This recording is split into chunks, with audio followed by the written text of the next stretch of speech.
तो बढ़ती सर्दी यहां पर मुसीबत है और नोएडा में भी बढ़ती सर्दी को लेकर इंतजामिया अलर्ट पर है। बता दें कि नोएडा के स्कूल जनवरी तक के लिए बंद किए गए। 12 जनवरी तक ये स्कूल बंद रहेंगे। सभी स्कूल बंद कर दिए गए हैं क्लास 1 से क्लास 8 तक के लिए। आपको बता दें कि ये हुक्म सभी को मानना होगा। डीएम सुहास एलवाई ने जारी किया है हुक्म। बढ़ती ठंड को देखते हुए 12 जनवरी तक स्कूलों को बंद रखने का ऐलान कर दिया गया है। पहले ये तारीख 8 तक के लिए मुकर्रर की गई थी। 8 तारीख तक स्कूल बंद किए गए थे, लेकिन ठंड जिस तरह से बढ़ रही है, हर दिन गिरता पारा सभी की फिक्र को बढ़ा रहा है।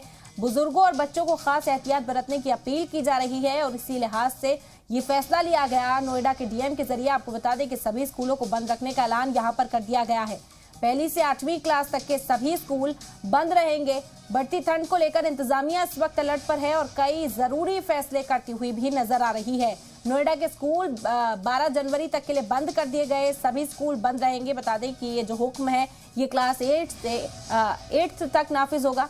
पहली जमात से 8वीं जमात तक के लिए स्कूलों को बंद किया गया है। डीएम सुहास एलवाई ने हुक्म जारी किया है। बढ़ती ठंड को देखते हुए ये फैसला लिया गया। बच्चों को महफूज रखा जा सके, वो अपने घरों पर ही रहे, इसी लिहाज से ये कदम उठाया गया है और ये फरमान जो जारी किया गया ये सभी स्कूल्स में नाफिज होगा।